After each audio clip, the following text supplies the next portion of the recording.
Le docteur Vigneron, qui est dans le sud, en Provence, nous a parlé du côté chasseur d'ombre dans l'esthétique à La Réunion de l'Association française de médecine esthétique. Et il nous a parlé d'un traitement tout à fait intéressant qui est le polycaprolactone injectable. Alors le polycaprolactone injectable, vous ne le connaissez pas forcément, c'est une forme d'inducteur tissulaire, c'est un des matériaux que l'on utilise pour les fils résorbables et qui tient au moins 18 mois, qui est tout à fait bien parce qu'il a une petite réaction au niveau de la peau et qui lui donne de la densité.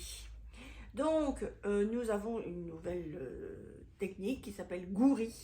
Et Gouri, c'est ce polycaprolactone injectable que l'on peut mettre un peu partout au niveau des joues, pour le défroisser, au niveau du cou. Et on va le faire en fanning, c'est-à-dire un peu sur toute la surface. Et on va avoir la réaction d'inducteur tissulaire, de densification de la peau à terme. Et ça maintient bien, ça donne une jolie peau.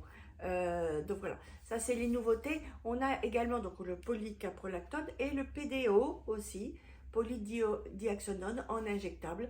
Tout ça, ça vient de Corée parce que vous savez bien que la Corée est très novatrice et les deux sont injectables pour densifier cette peau.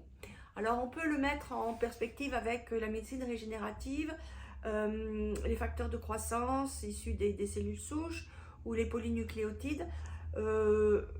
J'avoue que, comment dirais-je, je ne sais pas exactement ce qui est le plus performant. Moi j'aime bien les facteurs de croissance parce que j'ai l'impression que la peau va se densifier et reste densifiée. Il n'y a plus que le vieillissement qui revient dessus. Alors que le polycaprolactone ou le polydioxonone,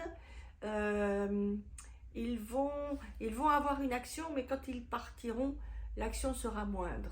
Mais on peut peut-être un jour faire des patients avec un côté polycaprolactone et un côté facteur de croissance pour voir la différence, ça serait tout à fait intéressant.